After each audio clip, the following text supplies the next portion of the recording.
Hello, this is U.S. Immigration Attorney Sharifa Tharpe. I'm here live to take your questions. Go ahead and put your questions in the comments today. So, I have a good topic for you. I'm going to talk about getting the T visa in cases or situations where you face domestic violence or abuse.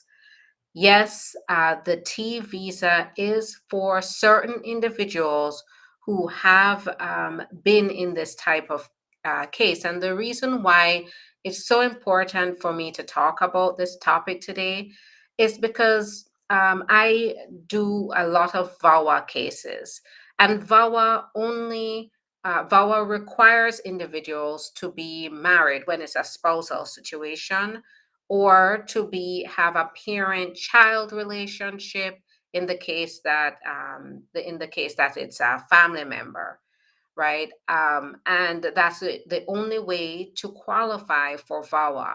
And so individuals who are not married, but they face domestic violence situation, unreported domestic violence situations, or individuals who have been living with a family or who have been with a family member in the United States, but they have not the family member is not a parent. They may be a cousin, they may be an uncle. So they're not a parent, or they're not the child, they're not the adult child, and the domestic violence goes unreported. Though in those situations, they feel as if they have no hope. They feel as if that they are at the mercy of this partner, this intimate partner, who is subjecting them to abuse or domestic violence, or they're at the mercy of the cousin or the aunt or the any other type of relative, and they think there's nothing that can be done. If you've experienced this in the past, even if this is years and years in the past, you can still qualify for relief through the T visa in cases where this person had you in the home. They were subjecting you, had you in the home or had you in their workplace. So, not just the home, but had you in their workplace, subjecting you to work that you were not expecting to do or unwilling to do. And maybe along with, subjecting you to domestic abuse, maybe a part of the domestic abuse was to force you to do this kind of work. It could be if you're in the home doing the work for the aunt, the uncle, the intimate partner. It could be cleaning the house. It could be doing unconventional things that you would not normally do. If they force you to clean the toilets or do degrading types of work for them. If you felt like a servant in that home, if you were not treated fairly, then in this case, you could very well be the victim of labor trafficking, and you could qualify for the T visa in this case. This could be if you were subjected to domestic violence, abuse, mistreatment, if you were exploited, and for the purpose of doing some kind of work for this individual. Doesn't matter who this individual is, doesn't matter if they're a citizen, doesn't matter if they have legal status. If you were compelled to do any kind of favors, work for this individual, then and you weren't willing to do that, you felt forced to do it because maybe you felt like you owed them money, maybe you felt like you owed them something, maybe you needed a place to stay, and so this was the only way to do it, was to do what they compelled you to do, then you could be the victim of labor trafficking.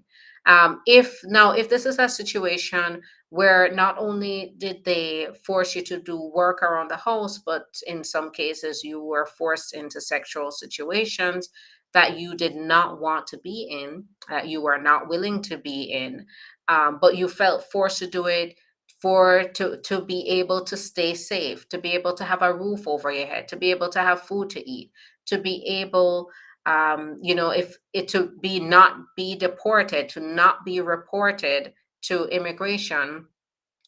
These are also traits of trafficking, and you could qualify for the T. So trafficking is not just in a situation where somebody is kidnapped or someone is physically forced to do something. Trafficking also involves the mental aspect of it, the emotional aspect of it, mental and emotional coercion.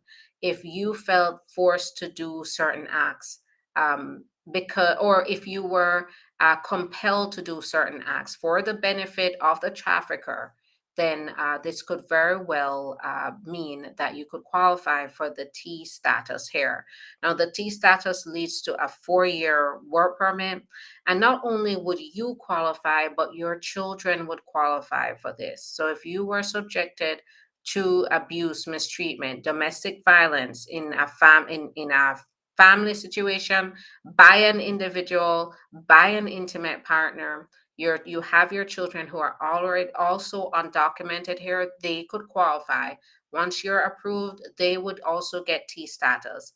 You'd be able to also have access to services. You would have access to public services such as housing, such as food assistance and medical assistance.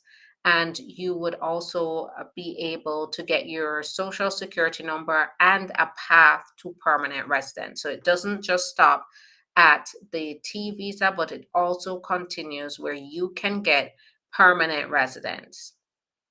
So it is a valuable form of relief for so many individuals. So, here to follow up to that question, I don't qualify for VAWA, or I would because I wasn't married to this person, or I wasn't the parent of this person, or I wasn't the child of this person, but I was mistreated. I was treated unfairly in the household or in that person's workplace.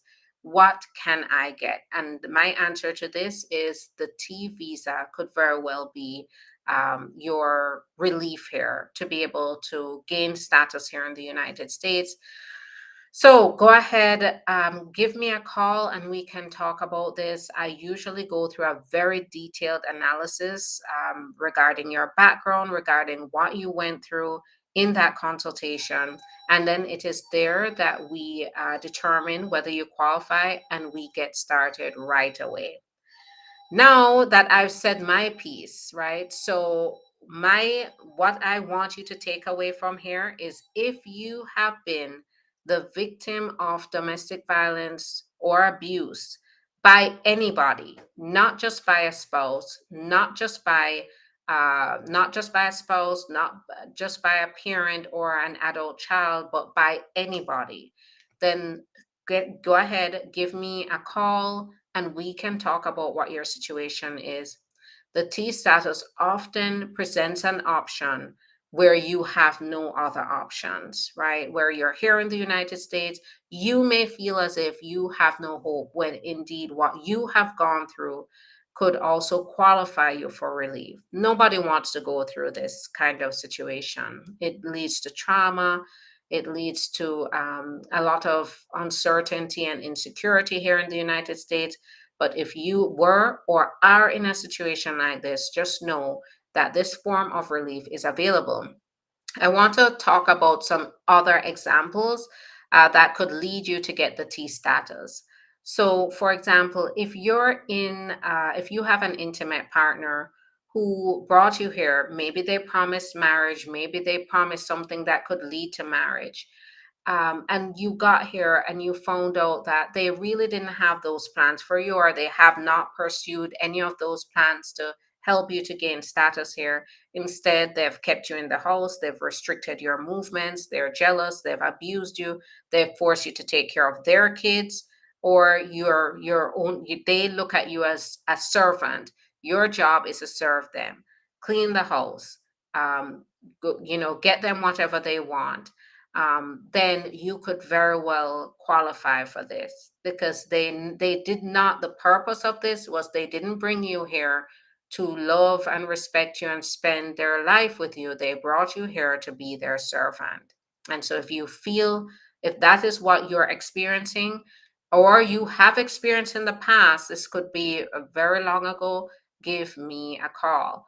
If you were brought here by a relative, usually in situations like this, the relative is an aunt, it's a family or a family friend, and they convince you could have been brought here as a child, or you could have been brought here even in adulthood, and they convince you to come, I'm going to help you to get your papers, I'm going to help you to get some work to enable you to have a better life, I'm going to help you to go to school, just come and we can sort this out. And then when you get here, you turn into their slave, their servant, you feel as if you're a slave or servant.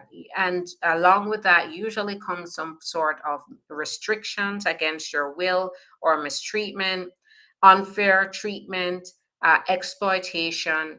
If you experience that, then this could result also in the T status, and you getting T status. So those are two examples. Now, here's another one. You can even be here on legal status and be the victim. So, say you came on an H-2B. I have seen individuals who they have been subjected to sex trafficking. And here's how sex trafficking looks like in a situation where you have an H-2B. So with the H-2B, you may have the recruiter or the or a manager or someone in not even doesn't have to be a manager, but an employee at the U.S. company, and they tell you or tell the person that they have to, go out with them or have sex with them or do something for them to continue to get extensions on their H-2B or to get the job or to continue to be confirmed for another job in the next season. That is a form of sex trafficking, right? They're offering a job, the continuity of your job, the ability for you to keep getting your visa if you do this thing for them. And keep in mind that attempting, not if even if you did not agree to do that, but they attempted to do that, force you to do this, that also means that you could qualify for the T status, because attempted trafficking also counts where they tried, they may not have been successful, but they tried. So it's not only in situations where you are here without status. This is a good option for those who are here without status. However, it's also if you are here with status, but you feel like you're at the mercy of individuals who are exploiting you, and they are putting these things to you that you really don't want to do, but you feel like you need to do it to be able to continue to get that the benefits of your job, right? Of getting your H-2B or getting your H-1B or getting any status that you have, not just, but the H-2B is a good example because I have seen this occurring in the H-2B. If you come here on status, on your even on legal status, but when you get here, they're violating the terms of the employment agreement, and they are restricting your movements, and they are asking you, if you don't do this, if you question the way you're being treated, and they turn around and say, do you want me to send you home? I have the power to send you home, that could very well indicate that you're in a labor trafficking situation. So if you're having problems like this, go ahead, call, schedule an appointment with the office, and we will be more than happy to help you to evaluate your qualifications here and get started right away.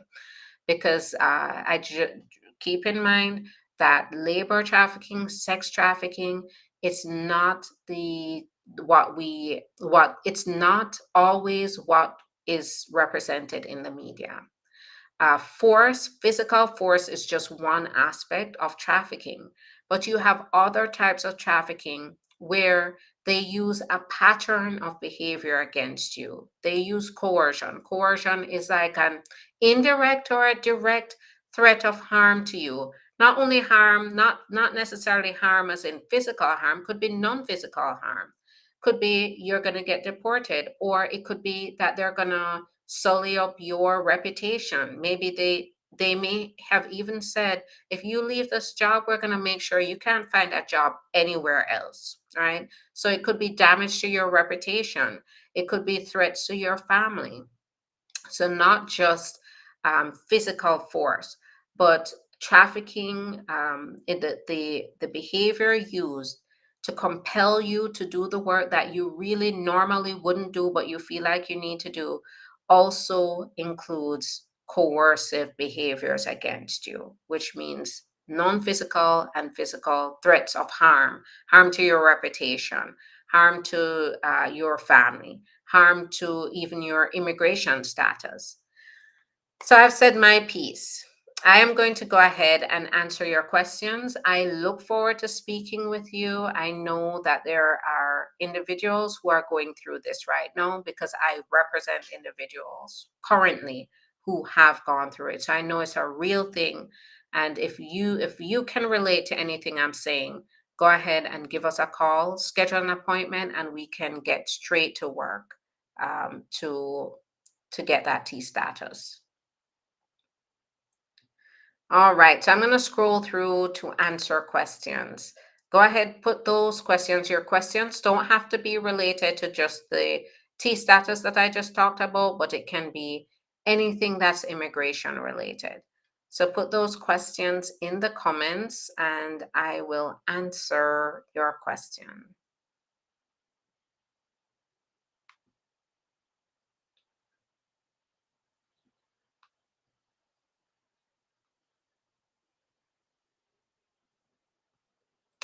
So do you take F4 cases? So yes, F4 is in family-based cases. Absolutely. Give us a call. We can talk through what you're going through, what are your plans, and get started. Now, F4 is where you're the sibling of a U.S. citizen. F4 case approved, but petitioner died. What can we do?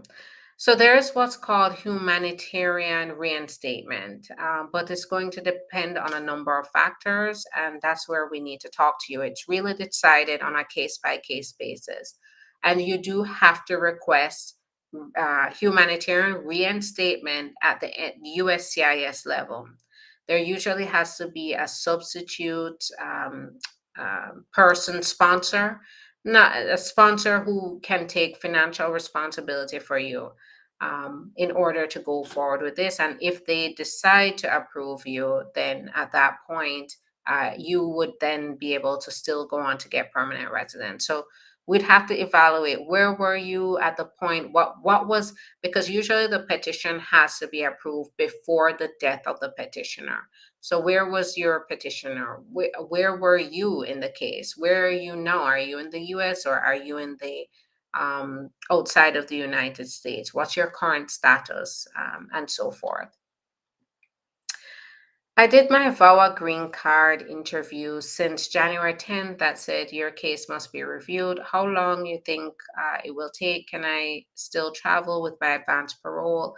So while I can't advise you specifically, it could take up to 4 months, sometimes even more, depending on what kind of review they're doing to get a decision. Now, travel on an advance parole, while I can't tell you what to do, when I am dealing with my clients and if they are still after they're saying they have to review and it's been after the interview, I would recommend no travel because you just never know when that decision is going to come in. And if it's a denial at that point, it's a lot harder for my client to fight from outside of the United States than in the United States. So at that point, with an decision being so close, and then not necessarily, if with it being ambiguous about what exactly they're looking at, I would not travel. But that is based on me and what my client is going through. I don't know what your situation is, though. After the 2 years conditional green card counted in the 5 years for you to get the 10-year green card. For now, the 2 years is counted in the 5 years to get citizenship. Um, no, it doesn't take 5 years to get the 10-year green card. You're supposed to apply to remove the conditions at the 1 year, starting at the 1 year and 9 month mark. If you miss that deadline, then you could lose your green card. So there's a difference between getting the 10-year permanent residence, going from the 2 year to the 10 year, and then getting the citizenship. Usually it takes 5 years to get citizenship. Some, if you're married to a US citizen, still married to the US citizen at the time of the application, is 3 years. But when you're going from the 2 year to the 10 year, you should have a plan to apply at the 1 year and 9 month mark.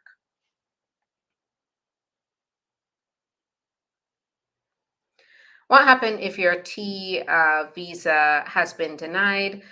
So right now, it depends on the situation, right? It depends on the case. So if the person is currently in removal proceedings, then it means that they will continue going through removal proceedings. Having an approved T visa can mean that their deportation proceedings stop, terminated, and you get to move on with your life in the United States. If you have never been in the immigration system, you don't have any removal proceedings moving forward, then right now, the way that the administration is working is they are not just getting up and deporting people who have been denied. That's not what this current administration is doing. So they're not referring it to immigration court or for deportation. However, if say this T visa applicant is wanted, or say they do have a criminal record, or something has come to light about their background and in regards to the national security or public safety, then that could be a different matter. They could put them on the priority list for deportation. But in general, right now, they are not referring denied cases for deportation. So you could always appeal the T visa decision, or look for other options. I'm outside the US and petitioner died after approval. All right, well, give us a call and we can talk more about it. Um, All right, keep putting those questions in the comments because I'm here to answer your questions. Put your questions in the comments. Now, while I wait for those more questions to come in, I'm going to tell you how to get in touch with me. It's very easy. So if you are on Instagram, go to the link in the profile. It will take you to a website where you will see all you need to get started. Click on the link. You will see a page to schedule your own appointment. You don't even have to call. There's a website. You can go to the website. You will be able to talk to the staff who will be more than happy to help you to schedule the appointment.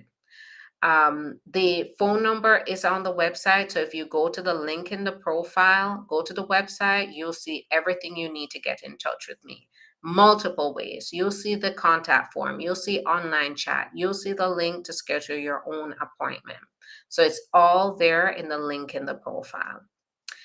On YouTube, Facebook, and Twitch, go to the description of this video. You'll see the link right there, and the link has all the different options to get in touch. I look forward to speaking with you soon about your particular matter. How soon after getting your 10-year green card can you file for citizenship without the spouse? 5 years.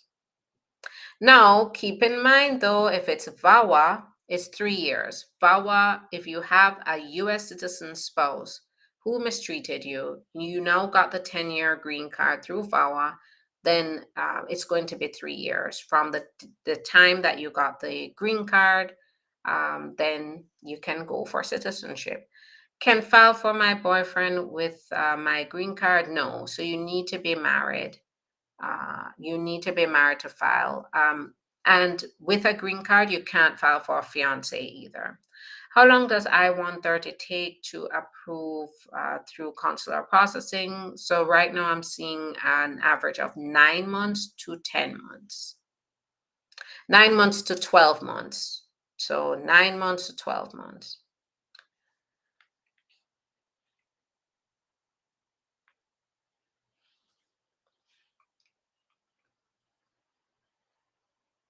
Okay, so how much is your consultation? It's $150 for up to an hour. My consultations are very detailed because I'm not only evaluating what you think you qualify for, but I'm also evaluating you for multiple types of immigration options that could be available to you. So it's very detailed, and we do delve into a lot of details about your background, about what the issue is that you need assistance with to come to a determination as to what you qualify for.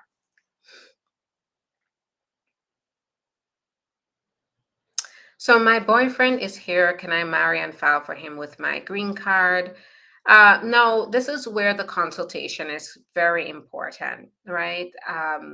Certainly, a green card holder can sponsor their spouse, but green card holders have to be very careful because if your spouse is out of status, then you're going to have another option available to you. If your spouse is here and they're here on a visa, and of course they meet all the criteria to be eligible for adjustment of status, then sure, a green card holder can sponsor. But it just the process that's going to apply to you is going to depend on what your boyfriend turned spouse's situation is, what their current immigration status is.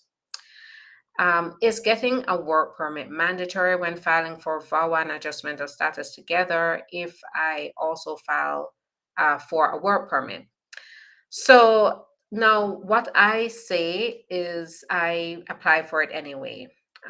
What usually happens? So let me clarify. Whenever you already have a work permit, it means that you're now moving from adjustment of status to VAWA. And in that case, you don't need to have, if you do this right, if you get in touch with me on time before your adjustment of status is denied, we can transfer your adjustment of status, your current work permit, and your travel document. We transfer that from the marriage-based petition or the family-based petition to your own petition, to the VAWA petition. And that keeps your work permit going. So you wouldn't be applying for a new work permit, but you would then be able to renew your work permit, to continue your work permit, right? If your adjustment of status is denied, then it means that everything has to start over and that work permit is no longer valid. So you'll have to apply for a new work permit.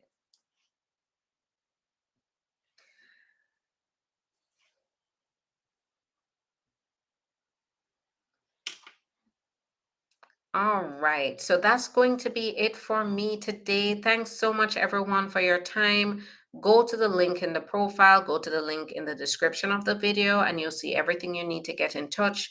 In the meantime, share my lives with others so they know that I'm here sharing this information.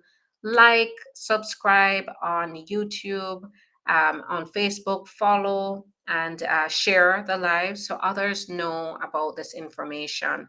I'm sharing information that is not commonly known among immigrants, or there are a lot of misconceptions about it.